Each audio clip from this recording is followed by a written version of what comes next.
a iniciar la grabación de hoy 30 de septiembre, nuestra cuarta sesión de la materia de Ciencias de la Computación.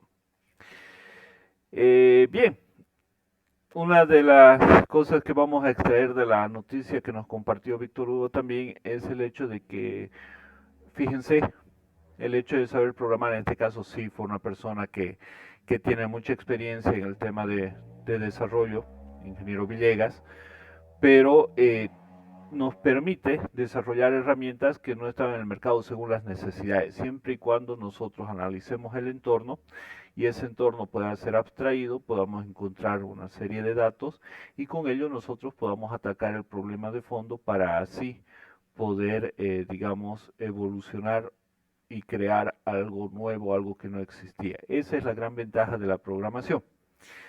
Ahora, la programación orientada a cada una de nuestras áreas, ya seamos ingenieros electrónicos y sistemas, ingenieros de redes, nos permite crear aplicaciones para resolver problemas justamente de ese ámbito. Y nuestras áreas se pueden relacionar con cualquier área, como ya habíamos mencionado, podemos relacionarlas con medicina, podemos relacionarla con derecho, podemos relacionarla con literatura, filosofía, podemos hacer bibliotecas y ahí voy a entrar hoy día con un pequeño ejemplo. Uno de los docentes de la universidad tiene, él maneja ahorita la página, se llama Comunidad Universitaria, no sé si lo han visto, um, ya lo conoció el ingeniero Weimar. Mm, No por mi parte. Bien, es uno de los docentes que les va a tocar en... Ah, no, ya le cambiaron el orden de la página. Bueno, a ver si tenemos el otro. Vamos a buscarlo por medio de ingeniero Weimar. Weimar Jiménez, ya lo perdí.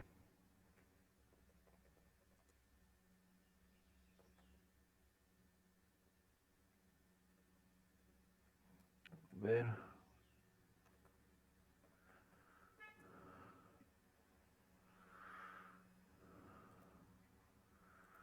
Él es el ingeniero Weimar.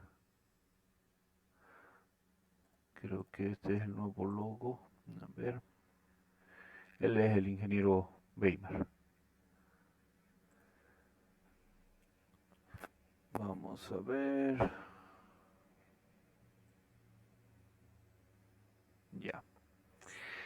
Aquí tenemos una página, aparentemente sin una aplicación visible al ser o pertenecer a las redes sociales.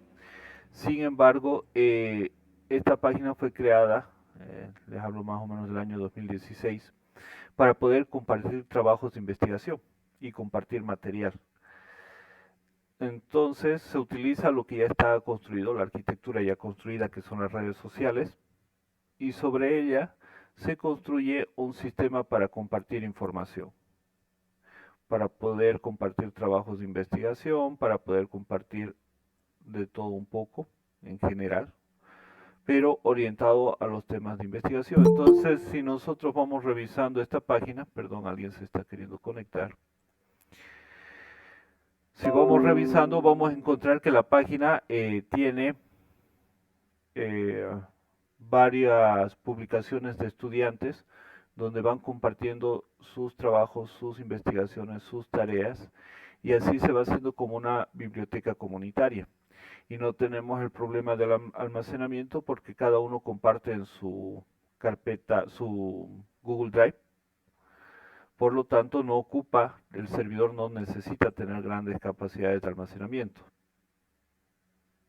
De ese modo, ahí tenemos algo de cálculo. De ese modo, podemos crear una gran plataforma de aprendizaje sin necesitar grandes recursos ni alquilar grandes servidores para poder trabajar. Entonces, esta es una idea que surgió, que se trabajó y el ingeniero Weimar la sigue llevando adelante para poder hacer eso, compartir una comunidad donde se pueden compartir los trabajos, se pueden compartir las investigaciones. Entonces, todo depende del entorno que nosotros estamos analizando y de la necesidad que surja para que podamos establecer un criterio y plantear una propuesta de solución para poder trabajar. Bien, hoy día vamos a ir otra vez hacia la unidad uno. Vamos a hacer como el cangrejo, pero en sentido de avance. Eh, Vamos a, ahora que hemos visto este problema del tanque, hemos intentado comprender un poco el funcionamiento, el orden y la aplicación de las compuertas lógicas. Vamos a ver cómo fue posible construir estas compuertas lógicas. Ahora vamos a estudiar un poco su funcionamiento, su base, su química y su electrónica. Y para ello debemos iniciar con lo que es la evolución de las computadoras, las generaciones que existieron para llegar hasta nuestros días. Para ello yo les había compartido el otro día, el miércoles si no me equivoco, un pequeño enlace, porque no les mandé el video, entonces les di luego en nuestra sesión, un pequeño enlace que está aquí en enlaces de interés, referencia flotador, enlaces de interés. Y aquí teníamos las generaciones de computadoras. Vamos a revisar este enlace. Todos pueden ver mi pantalla, ¿verdad? Todos me pueden escuchar bien. Sí, sí, se Sí, escucha y se ve. perfecto. Sí, Magnífico. Estamos grabando. Bien, las generaciones de computadoras. Al igual que todo en este mundo, en este universo, tiene una evolución. Las computadoras tienen una historia corta y larga al mismo tiempo. Corta porque las computadoras tal cual las conocemos, con los principios, con las garantías y las funcionalidades de la actualidad, tienen recién unos entre 50, 60, bueno, ya 60 a 70 años trabajando, pero ya estamos a un punto de evolución a otro concepto de computación que es la computación cuántica. Pero la idea de construir computadoras, máquinas, entes inanimados que nos ayuden a procesar información, viene desde unos 5000 años antes de Cristo. En realidad, la primera computadora, como habíamos dicho hace unos días atrás, fue el ábaco. El ábaco fue el primer intento de la humanidad de poder construir una herramienta, un ente inanimado que nos permita hacer o tratar información de manera automática y nos ayude a hacer ciertos cálculos, procesar información. En este caso, la principal tarea en ese momento era el hacer las matemáticas para el comercio. Y a veces pues se cometían errores, se podía cometer una serie de excepciones y cosas que inclusive llevaban a guerras. Por lo tanto, tenían que asegurarse de que todos los negocios, todas las transacciones, todos los cálculos que hacían sean correctos. Y ahí nació el ábaco. El ábaco, por lo tanto, es el primer intento de crear, construir una computadora. Después fueron surgiendo varias ideas, ¿ya? Una de ellas, una que debemos destacar bastante, es la pascalina. La pascalina en realidad fue una calculadora, una máquina de calcular inventada por Blas Pascal cerca del año 1642 y este lo hizo por necesidad. Vio a su papá que sufría mucho haciendo el cobro de impuestos, haciendo los cálculos y la solución fue inventar algo nuevo que pudiera resolver el problema. Para su sorpresa fue tan llamativo que después construyó varias calculadoras más y las mejoró y las vendió. Inclusive recibió ayuda del rey desde entonces para poder hacer el desarrollo, el trabajo de la máquina de calcular tan prodigiosa que había presentado. Entonces fue como una evolución que permitió hacer cálculos más rápidos, me permitía hacer las 4 operaciones básicas y lo interesante es que trabajaba con engranes para hacer el proceso automático. Aquí podemos ver una imagen donde se pueden ver los engranes internos y los discos de rodamiento de la numeración que podían combinarse para hacer las diferentes operaciones. Entonces Blaise Pascal trabajó en ella, trabajó varios años, las mejoró y le sirvió para darse a conocer al mundo con este artefacto tan ingenioso. Eh, Después hubo inclusive el intento de generar, construir, se hizo la propuesta de una computadora a vapor. Esta computadora a vapor en realidad como construcción no se llegó a hacer en su momento, pero presentaba los principios para poder hacer cálculos y trabajar con vapor. Esto fue cuando tuvimos la revolución industrial. Obviamente no tuvo mucho mercado por su complejidad y fue rápidamente sustituida por lo que era la electricidad. Y ya ahí nosotros es donde entramos propiamente con las diferentes generaciones de computadoras. En estas generaciones de computadoras, como les comentaba, estamos hablando de de las últimas décadas, donde hemos tenido un gran avance. Inicialmente, las computadoras tuvieron que trabajar con las válvulas de vacío. Válvulas de vacío. Estas eran dispositivos que se descubrieron accidentalmente por Thomas Edison y que lo que hacían era, al calentarse, podían desprender electrones y cargar una pequeña plancha, un cátodo que tenían en la parte superior y dejar pasar en teoría corriente, ¿no? Había la carga, entonces permitían el paso. Y según se iba calentando dicha válvula, iba dejando pasar un mayor o un menor flujo de electrones. ¿Para qué? Para poder hacer la saturación de esta plancha. Justamente aquí se puede ver de mejor manera, ahí tienen la plaquita en la parte superior. Aquí se calentaba y empezaba a haber un flujo de electrones. Esta enviaba, y fíjense aquí tiene varias patas, entonces una alimentaba, otra era el ánodo, el cátodo, y estaban todas las conexiones insertas en una sola plancha. Aquí se puede ver otro modelo de válvula, que es la válvula de rejillas. Aquí está la plancha, y esta, en vez de tener cilindros como la otra, tiene una sola plancha, una malla, que era la que generaba el flujo de electrones, y trabajaba con temperatura.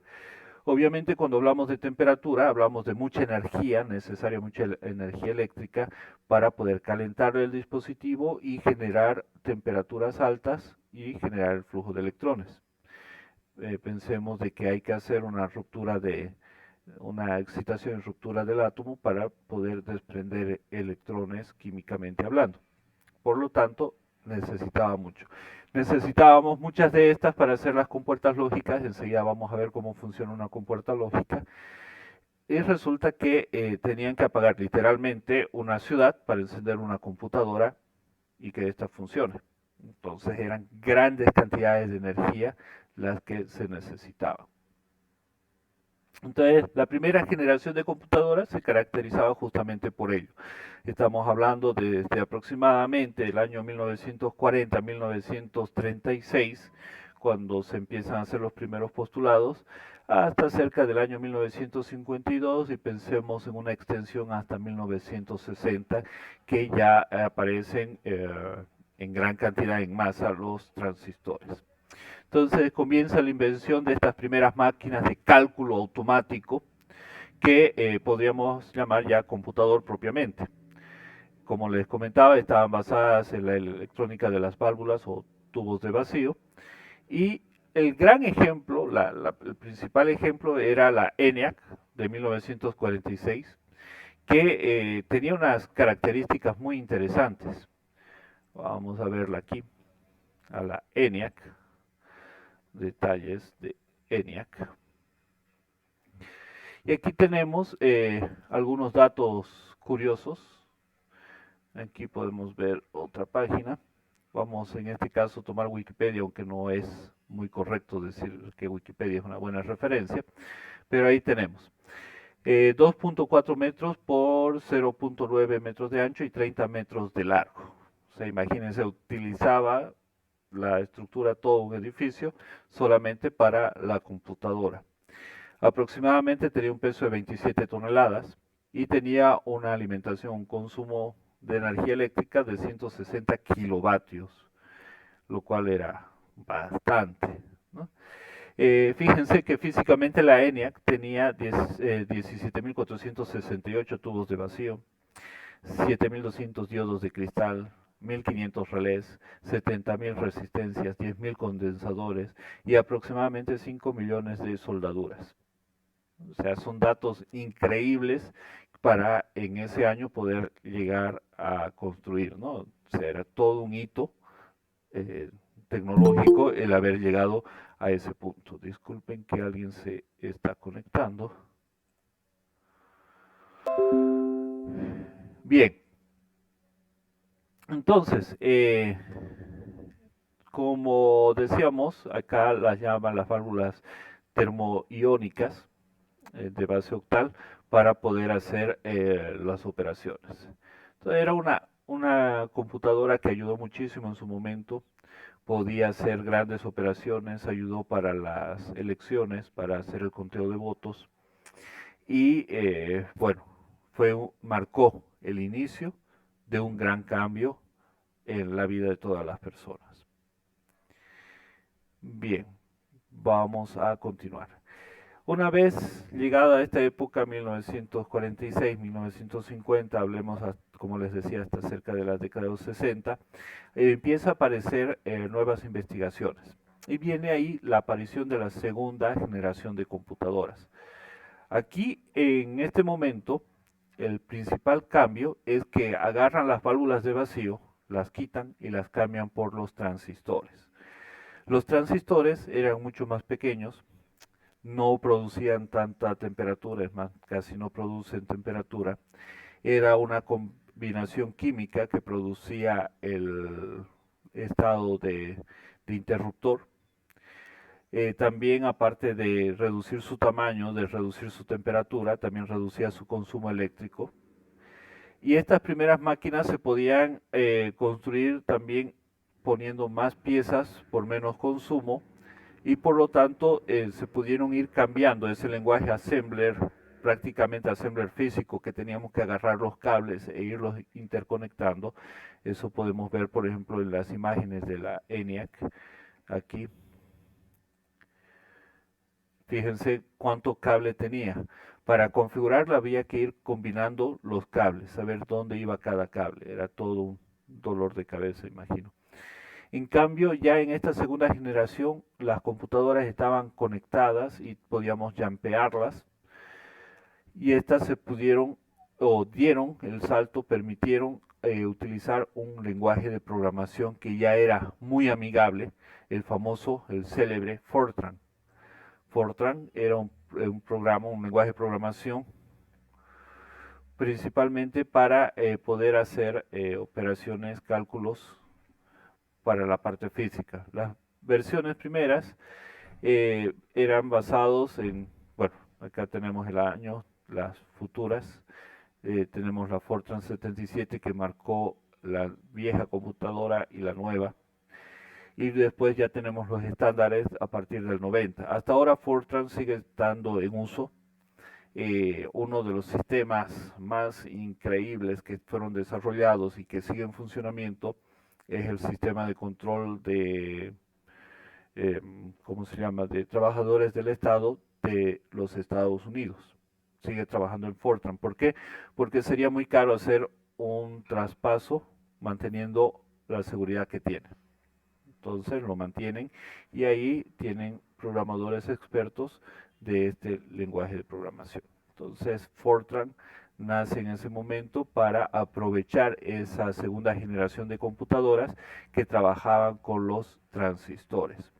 La IBM en ese momento trabajó bastante del codo de las investigaciones, teníamos ARPANET, IBM empezó a hacer grandes inversiones para investigar sobre las computadoras.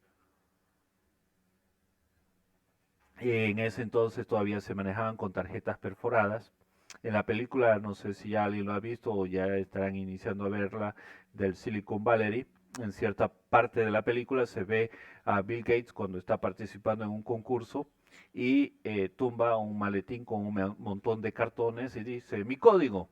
Y eran tarjetas perforadas que habían utilizado para hacer una aplicación y entrar a un concurso de la IBM, y eso lanzó al estrellato a Bill Gates. Bill Gates, después de este trabajo con Fortran, en Fortran fue la base para crear su famoso BASIC. Entonces, la primera generación, válvulas de vacío. Segunda generación, el invento del transistor. Tercera generación, seguían viendo cómo se podía mejorar, qué se podía hacer, y se dieron cuenta en ese momento los científicos que podían integrar en una pequeña pastilla varios componentes y empezar a armar componentes como si fueran rompecabezas. Y nació el concepto de circuito integrado. Entonces tomaron varios transistores, resistencias, capacitores, los hicieron pequeñitos, pequeñitos, y los pusieron en una sola pastilla, en un solo encapsulado, y a eso lo llamaron un circuito integrado, que podía hacer ciertas tareas y se lo podía poner a trabajar en paralelo con otros a través de la interconexión de una tarjeta. Entonces esa tarjeta ya no tenía que tener tantos elementos. Y una de las bellezas de ese trabajo es que se podía mantener una comunicación más continua, más fluida, con menos recursos, menos energía. ¿Por qué? Porque todos los elementos estaban muy cerca en esa pastilla. Entonces se podría ahorrar. Y los costos de fabricación obviamente bajaron. Estos circuitos ya empiezan a trabajarse sobre pastillas de silicio, y a ese silicio se le añadían pequeñas basuras, ¿no?, para hacer los interruptores, y ahí teníamos los transistores, teníamos una serie de elementos. Entonces siempre el elemento que más va a sonarnos es el transistor. Y el transistor no es más que una combinación química que nos permite tener semiconductores. Un semiconductor es un elemento que se comporta en un momento como conductor eléctrico y en otro momento como aislante. Y se encontró que para poder hacer ese cambio de estado de conductor a aislante, bastaba hacer una excitación eléctrica, es decir, poner una tensión en cierta parte de esa estructura, y funcionaba. Entonces, wow, ¿no? Un gran descubrimiento, y así fue como inventaron. Actualmente el transistor se ve de esta manera. Este es un BC548 muy utilizado para circuitería, para hacer algunos experimentos, para trabajar con Arduino. Normalmente tenemos tres patitas: la base, el colector y el emisor. La base es la pata que debe recibir corriente, que debe recibir cierta tensión para excitar la química que se encuentra en la cabeza del transistor y permitir el paso de tensión, de corriente, digamos, de que pueda pasar la electricidad del colector hacia el emisor. Entonces, el que es el interruptor en sí es la base. Voy a mostrarles un diagrama en este momento para que empecemos ya con el funcionamiento. Aquí tenemos, y por ejemplo vamos a ver una compuerta AND, cómo se vería electrónicamente. Toda la lógica de computadoras, todo este trabajo lo podemos hacer en circuitería, es decir, podemos construirlo físicamente, podemos hacerlo trabajar físicamente. La compuerta AND tiene dos entradas, la A y la B, que vienen a la base del transistor. Este es el símbolo de un transistor NPN. Tenemos la fuente de alimentación, un VCC, normalmente 5 voltios.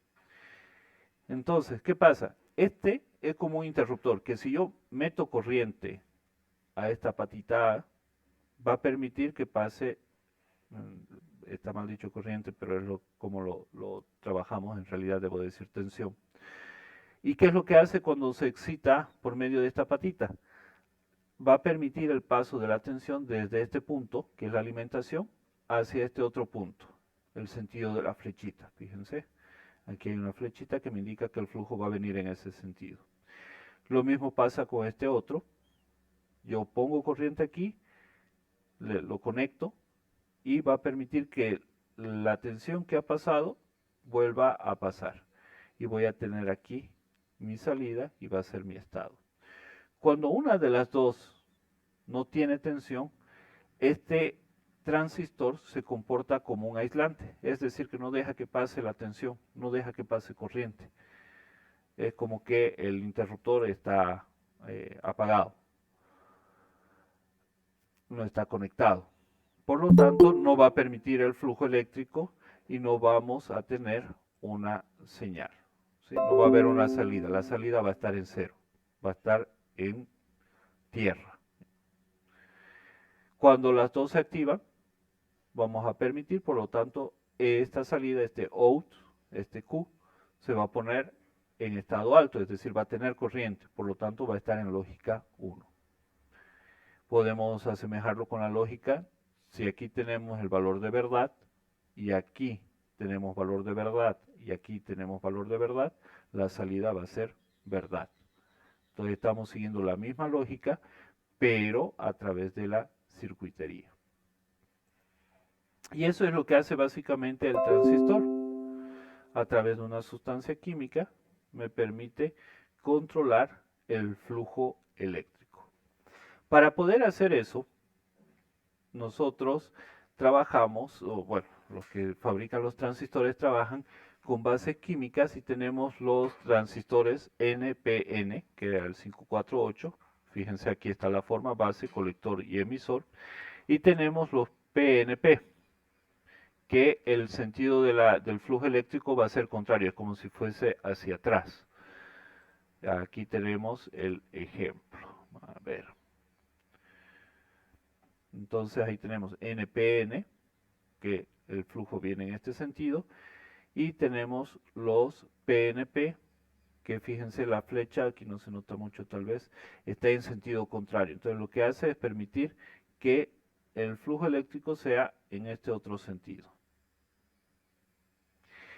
Y básicamente eso se ordena con química. Tenemos galio, tenemos estroncio, tenemos las famosas tierras raras que se añaden al silicio para poder formar los transistores. Vamos a ver aquí un ejemplo. Vamos a ver el NPN. Y vamos a pedir que nos dé la química de saturación. Y ahí está, perfecto.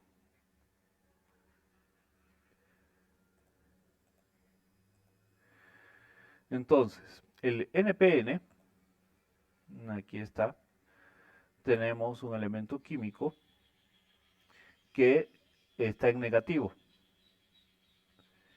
El centro, la parte positiva, está en positivo y el otro extremo está en negativo. Obviamente que en medio va a haber una fase, una etapa de intercambio donde va a estar estable los elementos químicos, pero en los extremos van a mantener su estabilidad negativa. Por lo tanto, yo tengo que saturar este elemento químico de aquí, este positivo, con electrones. ¿Para qué? Para que permita hacer el salto de estos electrones hacia este otro extremo. Y eso es lo que nosotros conocemos como flujo eléctrico. Visto de otra manera, aquí tenemos la batería y para permitir el paso nosotros debemos excitar esta fase intermedia para que se estabilice y permita la circulación de los electrones, porque en realidad son los electrones los que van caminando, que son los elementos que están hacia afuera de nuestro átomo, en las pistas externas, digamos, del átomo. Ahora, aquí podemos ver unas fotografías de transistores muy pequeños. Hay una fotografía que está circulando en las redes, que es fotografía de 7 nanómetros de un procesador, de un AMD. Vamos a ver.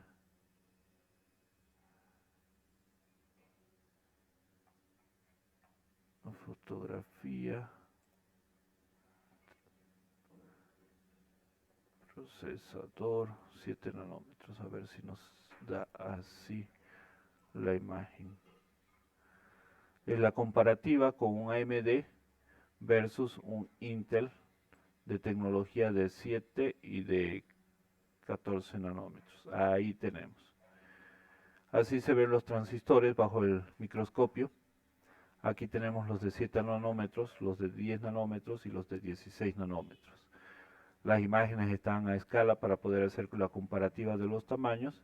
Y fíjense que en realidad no son muchos más los que entran, hablando en escalas tan pequeñas, ¿no?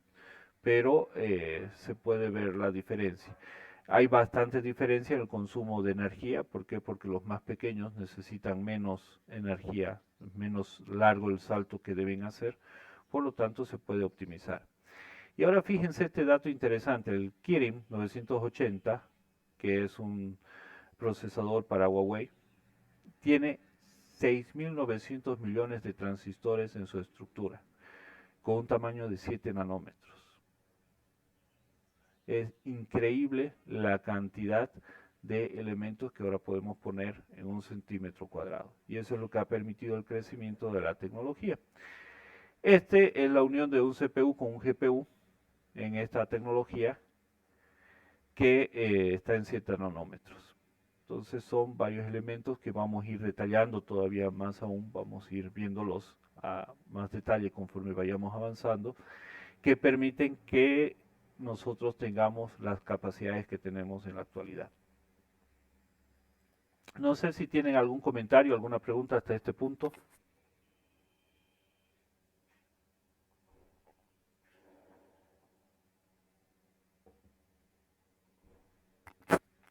Bien.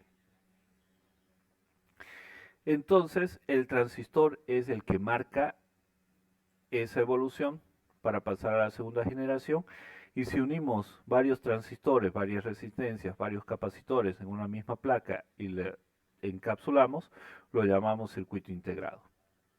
Y este circuito integrado es el que me permitió la tercera generación de computadoras, donde tenemos computadoras más pequeñas, abaratamos los costos, la tecnología mejora, podemos ensamblar las piezas como si fueran pequeños rompecabezas, ir uniendo piezas y darle mayor complejidad. Me da fiabilidad, me da flexibilidad, cada pieza la puedo probar independientemente y luego construir un todo y saber que va a funcionar. Luego tenemos la cuarta generación de computadoras. La cuarta generación se destaca, como vamos a ver, con la invención del microprocesador. Poner esa unidad de aritmético lógica, poner esa unidad de control y poner los registros del sistema en un solo encapsulado. Un gran hito que me permite hacer el trabajo más eficientemente, eficazmente y en una sola pastilla, es decir, en el microprocesador. Esta cuarta generación, que más o menos nace en 1972 hasta 1980 y marca la reunión, ¿no? la reunión de todos esos elementos para inventar el microprocesador en un solo circuito integrado, y ya lo denominamos chip de computadora.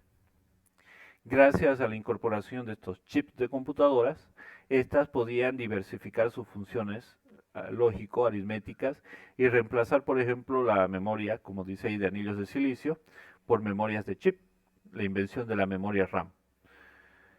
Dando otro paso importante, uno, para poder reducir el tamaño, la microcomputarización, y también mejorar las velocidades, los tiempos de respuesta.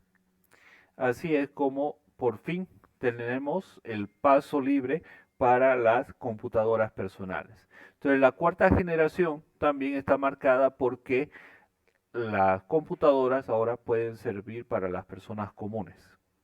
Es decir, tienen acceso ya todas las personas a poderse comprar una computadora. Obviamente eso marca también de que empezó a haber mayor software, empezaron a mejorar los sistemas operativos, lo van a poder ver en la película que tienen que ver hasta este fin de semana, Los Piratas del Silicon Valley, donde ya se piensa en el usuario final, en la facilidad, en hacer un entorno gráfico, en la invención del mouse, y otra serie de datos muy importantes. Antes de que inventaran el mouse, que era con una bolita, era muy interesante el mouse, teníamos que manejar todo por comandos y por líneas de código. Inclusive si estamos en un entorno gráfico, igual había que manejarlo por teclado.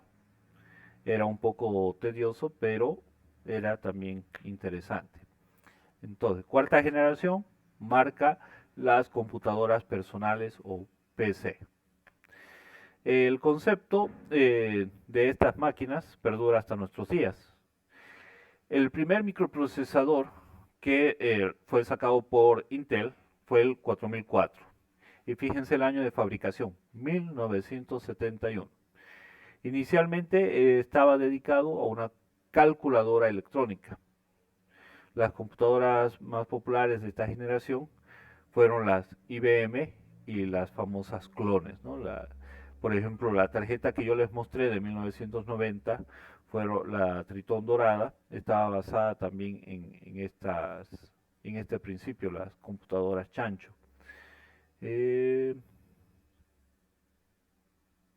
Aquí está. Y aquí está. Esta tarjeta todavía era de esa filosofía, ¿no? Estaban hechas para las Lentium, para los procesadores Pentium de Intel. Teníamos los dos tipos de memoria.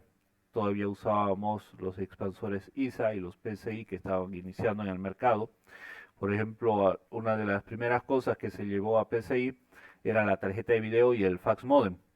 El fax modem con la idea de la interconexión, el famoso Internet, que se conectaba y teníamos que dejar libre la línea de teléfono porque si no se cortaba y bueno, etcétera, etcétera, y tardábamos meses hasta años en teoría en descargar un programa. En ese entonces nos entrenaban para ser pacientes. Pacientes, pacientes, pacientes. Bueno, sigamos. Eh, la quinta generación de computadoras está marcada desde el año 1983 aproximadamente. Aquí existe un cambio bastante fuerte, ¿sí? Se diversifica primero enormemente, hay competencia, hay muchas empresas que empiezan a desarrollarlas, empieza a crecer sobre todo el software y algo esencial es la creación, la invención de las computadoras portátiles. Ahora podíamos trasladar nuestra computadora, antes era impensable una ENIAC trasladarla. Después se fue miniaturizando y ahora teníamos computadoras portátiles. Hay muchos autores que dicen que son 6 generaciones de computadoras, hay otros que dicen que son 5. ¿Por qué? Porque el smartphone lo consideran también como un cambio, como una era de las computadoras separada.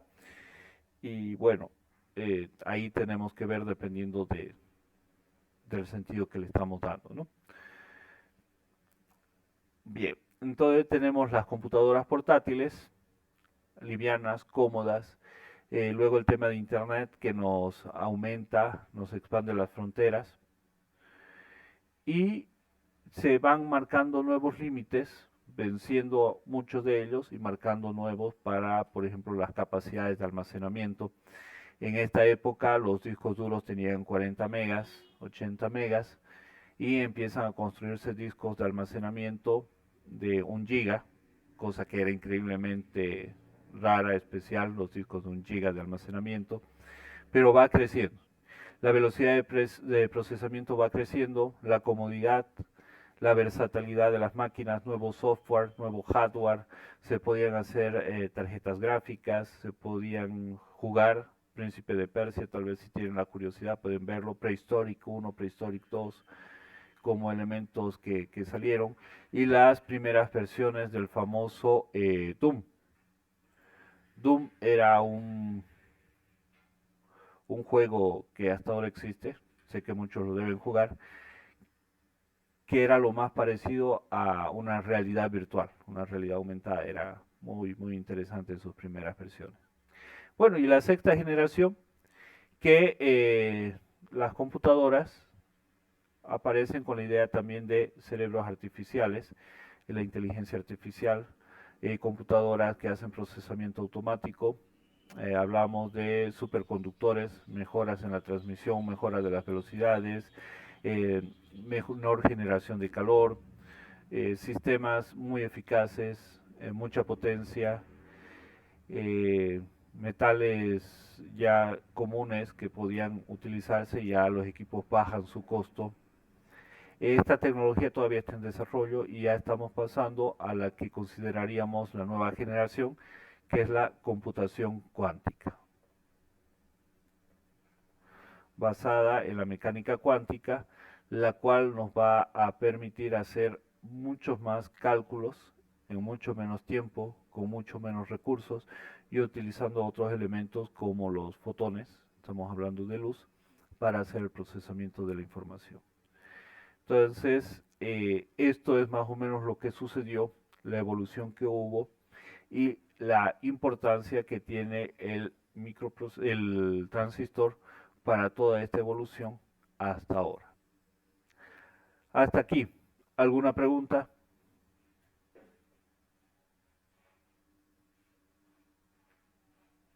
¿Algo que quieran comentar? ¿Alguna duda? ¿Algo que hayan escuchado tal vez por ahí que quieran saber? No, Nada, nada. Bien. Si no hay preguntas, yo pregunto. Bueno, vamos a continuar entonces. A modo de hacer una pausa, hacer un descanso y poder refrescar las ideas, ¿ya tienen sus grupos armados? no. No. ¿Quieren que yo arme los grupos en orden de lista, tal vez?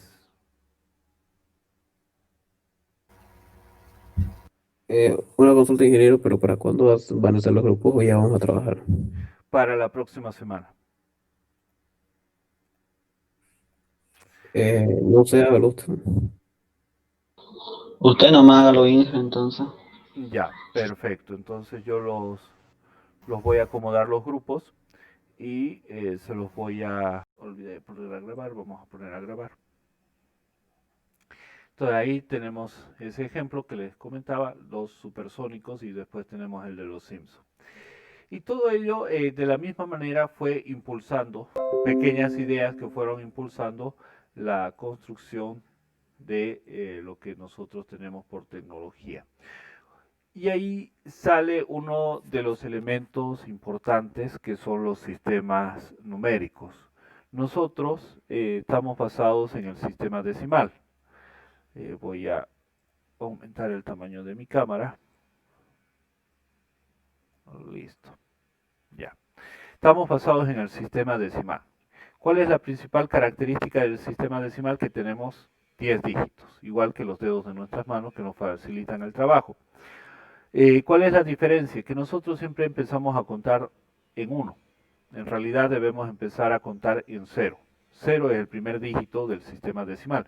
0, 1, 2, 3, 4, 5, 6, 7, 8, 9. Luego tenemos otros sistemas, por ejemplo, el sistema octal que tiene solamente 8 dígitos, del 0 al 7. En total 8. Entonces, cuando hacemos esa combinación, una cosa es la cantidad de posiciones y otra es la posición máxima, que es lo que vamos a ver en este momento. Entonces, voy a abrir un archivo de Excel. Disculpen que ahorita hay un sonido de fondo bárbaro porque está trancado la Virgen de Cotoca y varias salidas y todo el mundo pasa por aquí por mi calle, así que por ese motivo hay tantos sonidos de fondo. La verdad es que no se escucha nada ¿No? No. Ah, qué bueno, me da una buena noticia. Bien, vamos a hablar de las posiciones. Nosotros cuando hablamos de posiciones empezamos a trabajar desde la posición 0. La posición 0 es la primera posición que nosotros tenemos. Y esa posición 0 es la de menos peso. Enseguida vamos a explicar matemáticamente por qué es eh, la primera posición. Disculpe, aquí les voy a mostrar una aplicación. Todavía no he entrado. No sé si ustedes han trabajado con esta aplicación. Voy a hacer otra pausa. Se llama TeamViewer. ¿Alguien? Sí, creo que es el que da control remoto de un ordenador, ¿no? Exactamente. Aquí, por ejemplo, yo en este momento estoy viendo la conexión de mi enana que tiene sus famosas clases virtuales. Eh, mm, Aquí está, sí. Es la profesora de mi hija. Yo estoy haciendo el control remoto de la computadora de mi hija para en cuanto toque su hora de conexión, que es a las 8:18, debería ahorita estarse conectando la profesora, yo pueda aceptar y ella se encarga.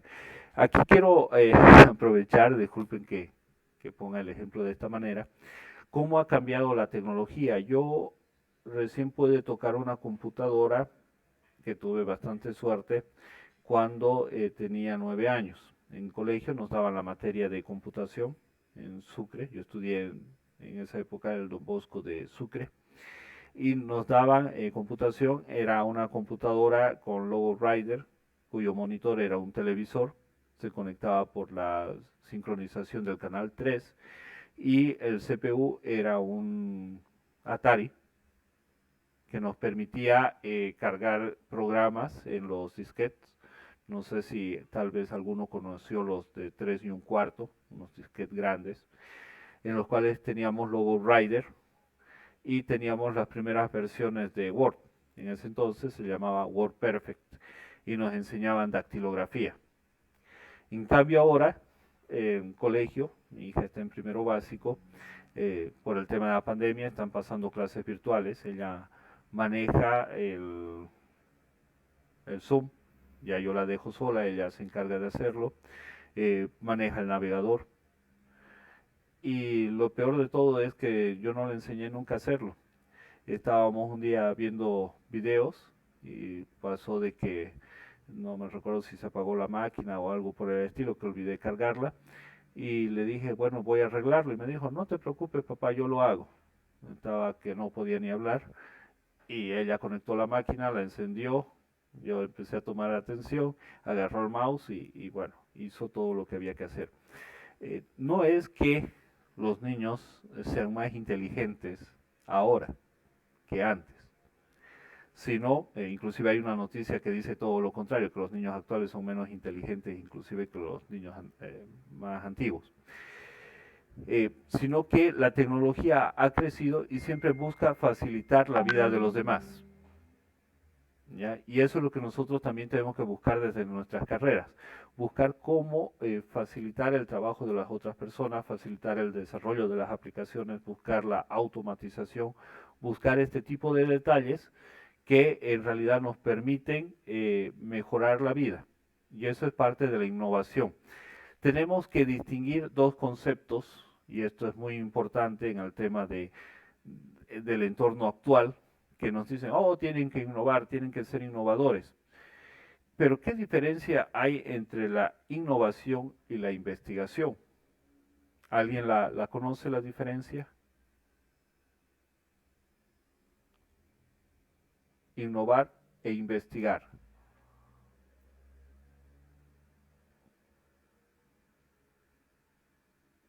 No. Bien.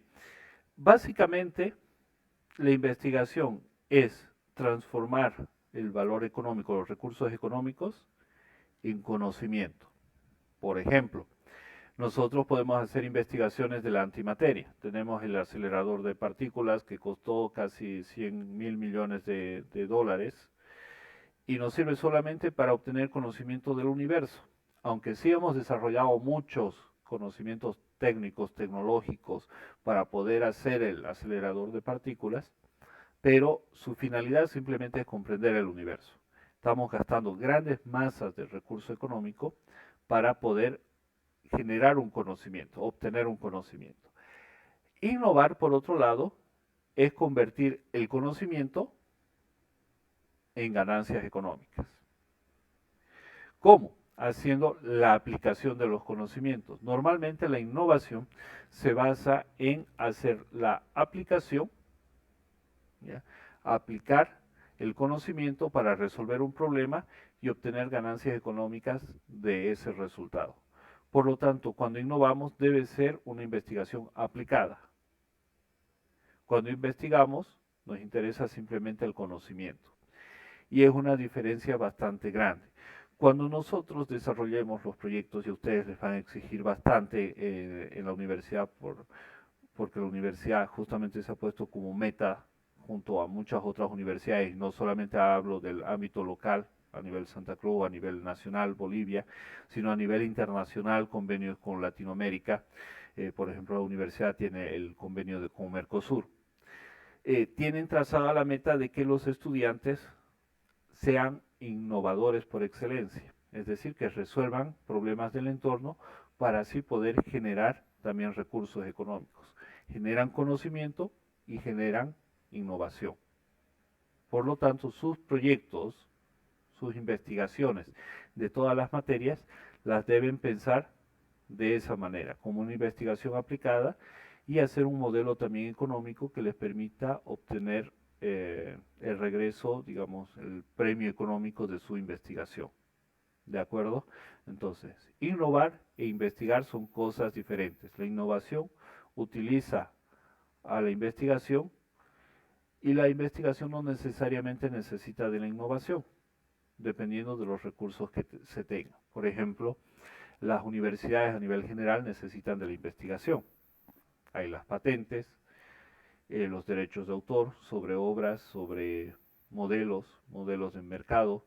Ahí tenemos el gran ejemplo del doctor John Nash, de la película Mente Brillante. En la realidad también fue muy similar en su historia. Él murió recién en el año 2011, 2015, no recuerdo exactamente, pero generó mucho conocimiento para la universidad y todas las patentes sobre sus modelos de dinámica de juego hasta ahora están todavía siendo investigados, ya fueron comprobados, pero hay mucha investigación en todo ese tema. Permítanme, voy a hacer la conexión. Bueno, quería mostrarles esa aplicación, el soporte virtual que podemos tener para poder dar asistencia a nivel remoto. También tenemos otros elementos como Google, con su famoso navegador, el Google Chrome, que también me permite dar asistencia remota, y hay otras aplicaciones que son más sencillas y que no son de pago, como es el Team, aunque el TeamViewer tiene su versión gratuita y su versión de pago. Son de las cosas interesantes que podemos ir tocando en ese sentido. Bien, entonces estábamos entrando a los sistemas de posicionamiento y les decía, todo número se empieza a contar con la posición 0, es la primera posición. Y esto nos permite demostrar matemáticamente que esa posición, en el lado derecho, por convención, disculpen, es la que lleva el menor peso. Luego tenemos la posición 1, la posición 2, la posición 3, la posición 4 y así sucesivamente. En el sistema decimal estamos hablando que la base es el 10. ¿Sí? 10 dígitos. 10 dígitos que se pueden combinar de diferentes maneras para poder establecer un valor. Y estos dígitos, ¿no?, del 0 al 9, según la posición van a tener un peso. Acá tenemos la posición y esto se expresaría como 10 a la 0. 10 a la 0 vale 1. 10 a la 1 vale 10. Por eso es que las unidades son más pequeñas, tienen menor valor que las decenas. Una decena es más grande que una unidad. Una centena, que es 10 a la 2, es más grande que una decena. Luego tenemos la unidad de 1000, decena de 1000, etc.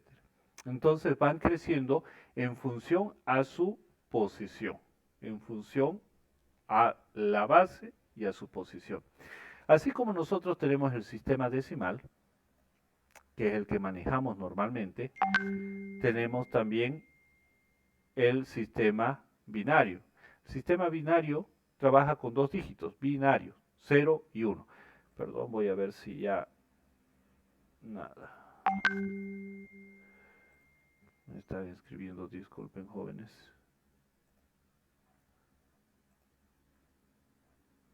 A veces... Ahora sí.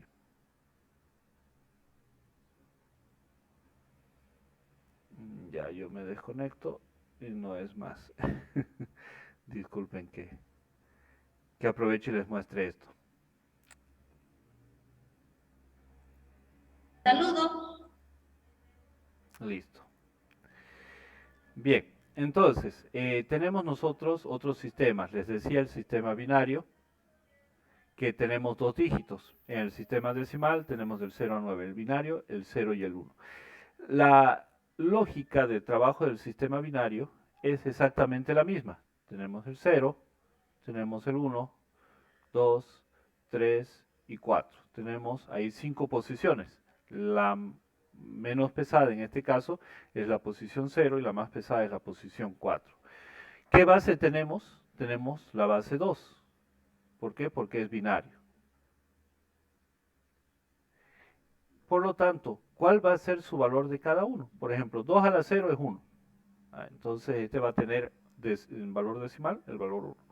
2 a la 1 es 2, 2 a la 2 es 4, 2 a la 3 es 8, 16, 32, 64 y así sucesivamente.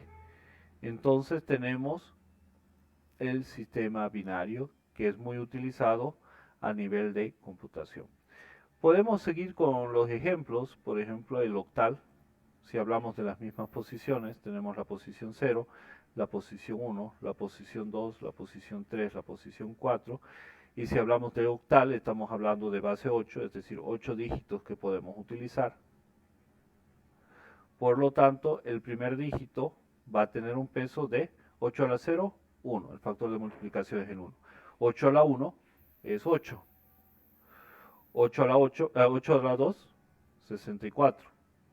Y así sucesivamente. Cada peso va cambiando en función a su base y a su posición. Y así vamos generando los pesos de cada elemento, de cada valor. Voy a cambiarle de color. Otro de los sistemas que nosotros vamos a utilizar mucho, sobre todo ahora en el cambio que estamos haciendo de IPv4, hacia el Internet de las Cosas, hacia IPv6, donde resumido tenemos cerca de 4 billones de direcciones de Internet por metro cuadrado de la superficie terrestre, vamos a hacer uso de lo que son el sistema hexadecimal. El sistema hexadecimal tiene la misma base, tenemos las posiciones, la 0, la 1, la 2, la 3, la 4, por ejemplo, pero su base, la cantidad de dígitos que maneja, son 16. Entonces vamos a tener números más cortos, pero con mayor peso. ¿Cuáles son los dígitos del sistema hexadecimal? Nosotros tendríamos como dígitos el 0, el 1, el 2, el 3, el 4, el 5, el 6, el 7, el 8, el 9, el 10, pero ya no podemos usar, no tenemos un dígito, por lo tanto nos prestamos las letras. 10, 11, 12, 13, 14 y 15. Entonces, el sistema hexadecimal tiene 16 dígitos. Del 0 al 9 más las letras A, B, C, D, E, I, F. Cada uno va a tener un peso según su posición. 16 a la 0 es 1. 16 a la 1 es 16. 16 a la 2, 16 a la 3, 16 a la 4 y así sucesivamente va a tener su valor. Entonces nos surge un gran problema. ¿Cómo es que nosotros podemos convertir de un sistema numérico, de un sistema de posicionamiento a otro? Por ejemplo, llevar del binario al decimal o al hexadecimal o al octal o a un tal vez de más dígitos, de menos dígitos, dependiendo de la necesidad que estemos trazando. Y ahí es donde nosotros vamos a entrar ahora la conversión o el traslado de un sistema numérico a otro. ¿Hasta aquí alguna pregunta? No, ninguno. ¿Ninguna? ¿Se va No, por entendiendo? igual. Para poder seguir. ¿De acuerdo? Entonces, como les salga más claro, ustedes háganlo. Si hay algún problema, por favor me avisan, me cortan y vamos a empezar. Entonces, estamos hablando de los sistemas de numeración, ¿no? Entonces, teníamos las diferentes bases, habíamos hablado de la base 2, que es una de las bases que más vamos a utilizar, es la base principal de funcionamiento. Podemos ver, por ejemplo, en la base 2, en el sistema binario, tenemos exactamente dos estados, un estado de verdad y un estado de falso, que va muy bien relacionado con la lógica proposicional, la matemática discreta, o 0 o 1, o verdad o falso, sí, no, 0, 1, 5 voltios, 0 voltios. Por eso es que en las computadoras trabajamos con lógica binaria. Otra gran ventaja del sistema binario es la estabilidad eléctrica para poder manejar la circuitería. Imagínense que nosotros querramos manejar la tensión para 10 dígitos. Tendríamos que tener, por ejemplo, de 0 a 2 voltios, de 0 a 2 voltios, el dígito 0, de 2.5 hasta, por ejemplo, no, hagámoslo exacto, vamos a hacerlo con valores exactos. Vamos a hacer desde los 3 voltios hasta los 5, tendríamos el dígito 1. Ahora, desde los 6 voltios hasta los 8, vamos a manejar el dígito 2. Y así sucesivamente. Serían muchos espacios de tensión que tendríamos que analizar. ¿Qué pasa con la lógica binaria? Que nosotros podemos tener o 0 o 5. Otra posibilidad sería menos 5 y 5 voltios si queremos trabajar, por ejemplo, en ambientes con mucho ruido electromagnético, donde hay motores, hay turbinas, y no tendríamos tanto dilema. En cambio, en el sistema decimal sí. Ahora, nosotros al tener este tipo de señal, nos da otra ventaja. Nosotros generamos una señal cuadrada. La corriente normalmente, cuando empezamos a transferirla, toma una forma así. La que nos viene en los enchufes tiene una forma senoidal. No soy bueno dibujando, como se pueden dar cuenta.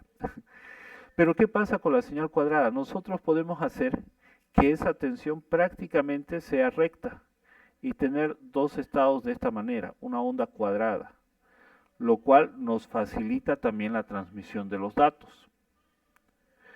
Ahora, si nosotros queremos enviar señales a grandes distancias, podemos hacer que esta frecuencia cuadrada se traslade a una señal analógica y más o menos tenga una formita así.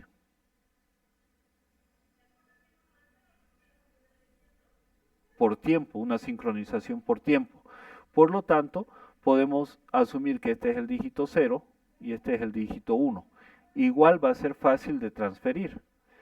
Son de las pequeñas y grandes ventajas que podemos hablar de trabajar con un sistema binario para las computadoras. Nos permiten tener señales estables, podemos tener claramente los dos estados y como vamos a ver de aquí en adelante, podemos hacer todas las operaciones matemáticas, lógicas, de manera directa y a través de circuitos que nos permiten hacer dicha tarea.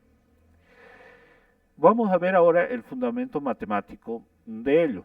Ya hemos dicho de que cuando nosotros hablamos de un número binario, tenemos primero la base, que en este caso es 2,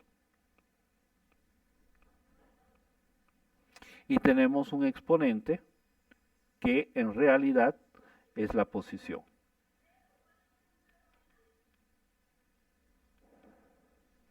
Perdón que se me baja la... Bueno, dejémoslo ahí, ya me hizo. ¿Ya? Entonces tenemos estos dos elementos. Nosotros podemos ordenarlos. Cuando hablamos de un bit, que ya habíamos visto que es un bit, la unidad mínima, entonces tenemos un 0 o tenemos un 1. Podemos asemejarlo, hemos dicho eléctricamente, con un 0 voltios o 5 voltios. También podemos hacer la parte lógica, podemos decir que es un estado falso y este es un estado de verdad. Y en el tema de la señal, nosotros decimos que es una señal baja y este otro va a ser una señal alta. Con eso podemos manejar toda la lógica. Bien, vamos a ver ahora cómo se trabajan estos valores numéricos. Tenemos nosotros, por ejemplo, el byte. ¿Qué es el byte? El byte son 8 bits. Entonces tenemos la posición 0, la posición 1, la posición 2, 3, 4, 5, 6 y 7. Tenemos 8 posiciones, la posición más baja es la posición 0 y la posición más alta es la posición 7. Perfecto. Aquí tenemos los valores, voy a poner como que la traducción de cada valor, voy a cambiar de colorcito y aquí vamos a decir que si el bit está en 1, se multiplica por 1. Aquí por 2, por 4, por 8, por 16, por 32, por 64 y por 128. Si nosotros sumamos todos estos valores, nos va a dar 255, que es el valor máximo, por ejemplo, del código ASCII. Un código ASCII va de 0 a 255, y eso es un byte. La unidad mínima o la palabra en información digital.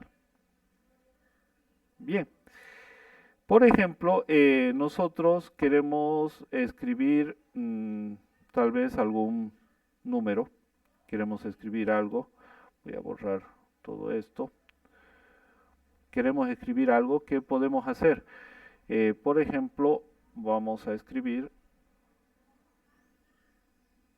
el valor, voy a cambiarla a negro, voy a decir 110110. Y quiero saber cuánto es en decimal, porque yo estoy acostumbrado a hablar en sistema decimal. Bien, fíjense que una primera forma de hacerlo, para trasladarlo directamente al sistema decimal, digo, a ver, esta es la posición 0, esta es la posición 1, la posición 2, la posición 3, perdón, no puedo escribir bien aquí, a ver, apoyando qué tal me sale, la posición 4 y la posición 5. Ahora, yo puedo tomar los valores y decir, voy a decir 0 por 0, perdón, voy a sacar el valor de la posición, aquí tengo la base 2, estoy en el sistema binario, 2 a la 0, 1, 2 a la 1, 2, 2 a la 2, 4, 8, 16 y 32. Caramba que me... Ahora sí. Ahora voy a cambiar de color y vamos a hacer la multiplicación. Entonces digo ahora, el valor que tengo, este es mi número, lo voy a multiplicar por su peso. 0 por 1, 0, más 2 por 1, 2, 4 por 1, 4, más 8 por 0, 0, más 16 por 1, 16, más 32 por 1, 32. Es decir, multiplico el dígito de mi número binario por el peso que tiene esa posición. Luego, lo que hago es sumar todos esos valores para encontrar el valor decimal final de ese número. 32 más 16, 48. 48 más 4, 52. 52 más 2, 54. Entonces, digo, este número de aquí está en base 2. Este número de aquí está en base 10. Y agrego ese numerito al pie como subíndice que me indica la base en la cual está escrito ese valor. ¿Se entendió algo por lo menos de este cambio de bases? Sí, sí, se entendió. Sí, se entendió.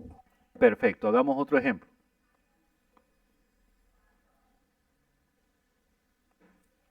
Vamos a hacer otro ejemplo. Vamos a escribir nuevamente un número binario y voy a escribir, por ejemplo, el número 1, 1, 1, 0, 0, 0 y nada más. Voy a ponerle sus pesos. Este tiene la posición 0, por lo tanto su peso es 1. Este tiene la posición 1, por lo tanto su peso es 2. Este va a tener peso 4. Este va a tener peso 8, 16 y 32. Ahora voy a hacer la multiplicación solamente de los valores que tienen 1, porque esos son los que me interesan, ¿no es cierto? Esos son los que se van a contabilizar. Por lo tanto voy a tener 32, caramba.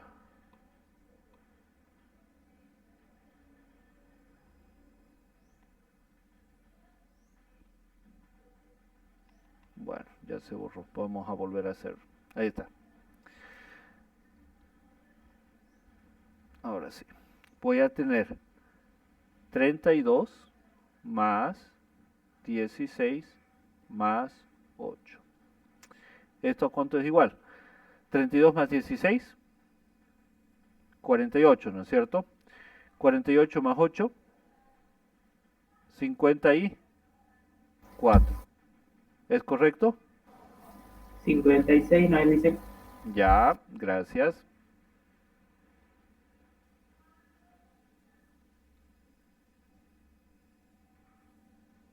Perfecto.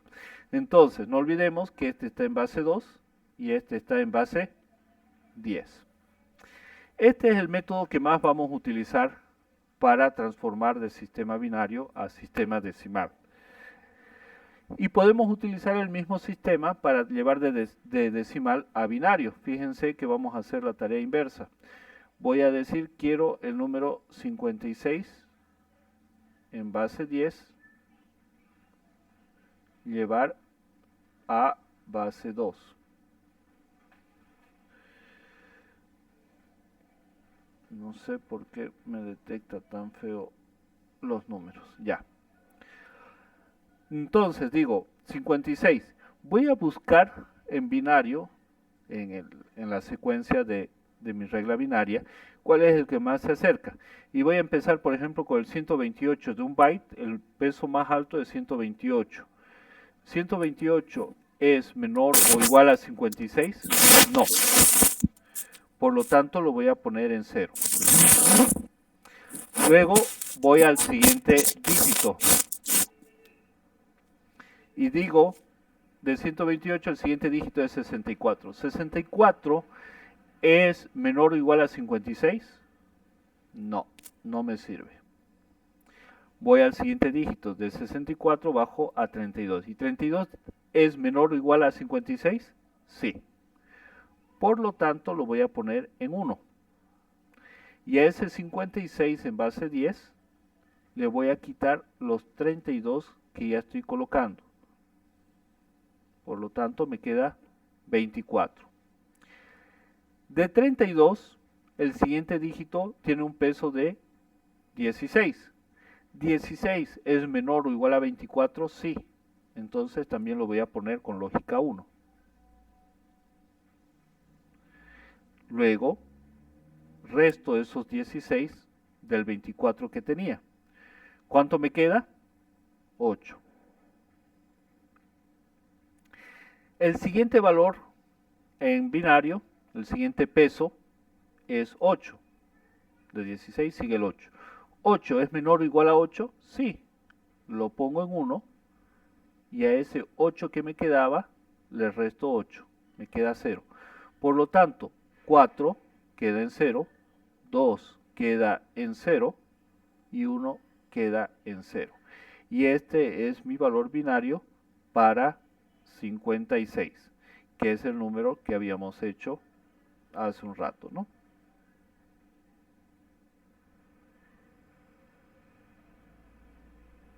Según queríamos demostrar.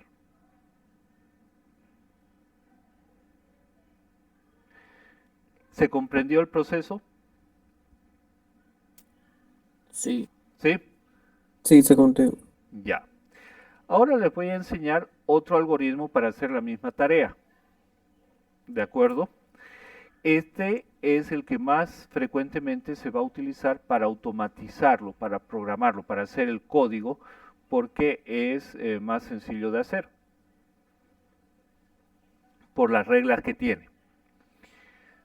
Primero vamos a hacerlo de decimal a binario. Entonces, tengo el valor 56 en base 10 y tengo la base a la cual quiero llevar. La base a la cual quiero llevar es la base 2. Y lo que voy a hacer es una serie de divisiones sucesivas. Ese número 56 en base 10 lo voy a dividir entre 2. Digo, 2 por 2, 4. Al 5 me falta 1. Bajo el 6. 2 por 8, 16. Al 16, 0. Y este 0, perdón, se transforma en mi residuo. Y ese residuo yo lo tengo que memorizar. A ver, mejor le pondremos con marcador.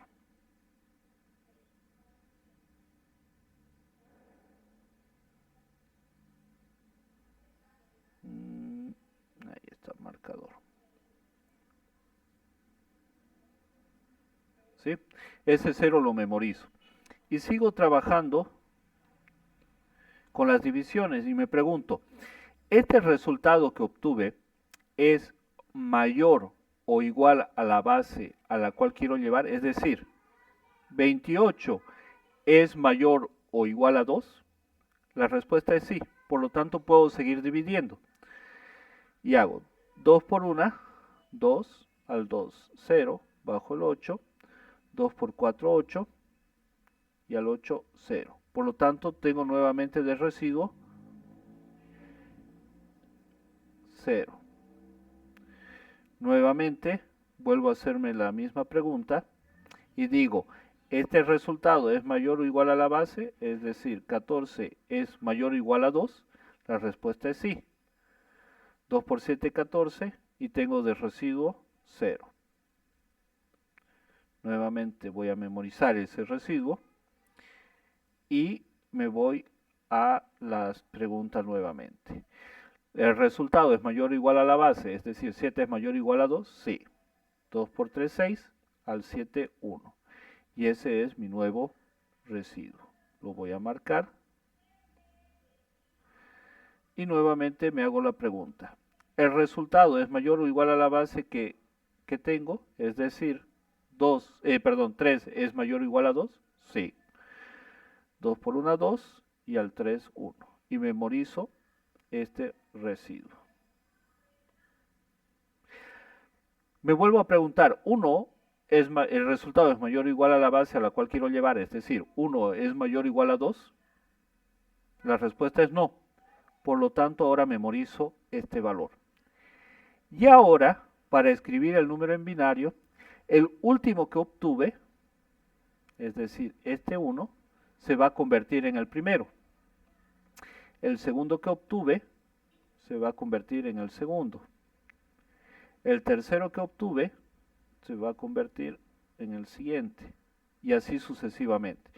Por lo tanto, mi valor binario, lo voy a escribir con rojo, va a ser el siguiente: 1, 1, 1, 0, 0, 0, en base 2.